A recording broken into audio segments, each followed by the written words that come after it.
Derecka, welcome to the show. Hi, thank you so much for having me. You have written a book that is sure to get you a ton of praise and then, death threats and criticisms from the high heavens because, I've learned this personally. If you even suggest a criticism of the police, Yes. especially in America, you are seen as somebody who hates all police. You're seen as somebody who loves crime. You're seen as somebody who just doesn't believe in a functioning society. Yes. But when you go abolish the police, let's start with that. How do you even begin a conversation around like abolishing the police without having people believe that then we're going to be living in a Mad Max dystopian future? Oh, well, it depends on who I'm talking to, right? So there are people who I organize with or communities where I live, and when I talk about police abolition, the first question is, what about the murderers? What about the rapists? Will I be safe? Right. And I'm usually in conversation with people who are most vulnerable to violence from their lovers, their neighbors, strangers, cops. And so then I ask them,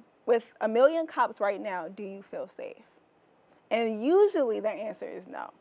And what abolition feels like to them is nothing, right? It feels like absolutely nothing. Right, right. And when you have nothing, no investment in your education, in your health care, and any of the things that would make you live a life where you can thrive, police feel like something. And something can feel like everything, right? Yes. If your option is nothing. And so what I try to articulate is that police abolition or prison abolition is not merely the absence of police, right? It's eliminating the root causes of harm, and it's eliminating the kind of society that could rely on police to solve that harm. Because we know police can't solve it. So that's sort of where I start. I ask people if they feel safe, what makes them feel safe, and how can we start building that world together instead of just relying on police to do that work because it's ineffective. I asked this question, I go, why can we not as society not just eliminate the need for police in those certain areas? So we go, I agree with you. Police shouldn't be helping people unlock their cars. Police shouldn't be helping a homeless person who's on the street. Police shouldn't be interacting with somebody who has a mental illness. Police shouldn't be coming to you because you played your music too loud, etc., etc., etc., etc. And police, I think, would say the same thing. Of course. So if we eliminate the need for police to do those things, and then they can focus on subduing criminals, like as you said, the murderers, the killers, the kidnappers, the whatever it would be, would that not solve the problem? Why do you still argue for abolition as a whole? Oh, yeah, of course. Well, one reason is because we should ask questions like, why do people kill people? Or why do people commit sexual violence? Because sending police to go and arrest someone who's a murderer, it doesn't prevent the murder, right? So I think about the neighborhood where I grew up. So many black boys that I had crushes on don't live to become men. They just don't. They don't make it past 21. They don't make it past 15. They don't make it past 30. It's not as if police are standing out in front of their houses every night protecting them from the bullets that enter their windows. That's not what policing do. Okay. Police can go get the person who may have killed them, but that doesn't save lives. That's 16,000 people who are killed in the U.S., 16,000 people rather, who are killed in the U.S. every single year. And what we essentially task police to do is go be body searchers when we actually know what eliminates and prevents murders, right? Which is a strong economy, jobs, healthcare, education, being connected as a part of a community where there's accountability. If you're disrupting communities by taking away jobs, by decimating education, by putting people in prison, so then when they come out, they're in a much more precarious situation in the first place, you're essentially creating the conditions for more violence, right? And that doesn't keep anybody safe. In a world where the police have been abolished, Yes. two things. One, what is the transitionary period? Okay. Because that's a scary part. It's like, because when you go abolish the police, people go like, so no police tomorrow? Does that mean we get a triple spike of murder? That is not right? what that And then the means. second part of that question is, so it's like, one, what is the transitionary period? And two, what then happens when somebody kills? People have been killing from Bible times. Yes, So of what course. then happens? So let's start with, what is the transitionary period? Yes. Can I actually answer the questions in reverse? Oh, yeah, go ahead. Yeah, go ahead. so if we think about something like, I don't know, murder. Lots of murder happen because a man wants to control the sexuality of a woman. Okay. Okay. And so that's not something that's natural to a man. It's something he's conditioned to do under patriarchy, right?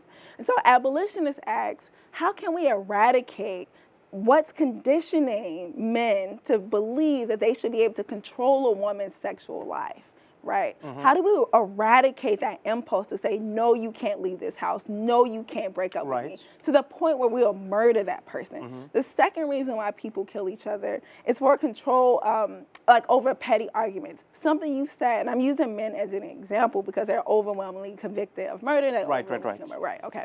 Not to diss any man. Okay, so the second reason why people kill each other is because of these petty arguments, right? It's like, you said something that insulted my manhood, and now I'm angry, and now we're gonna... Or you've taken something that is why you've overstepped the boundary. Exactly. So people are conditioned to do that.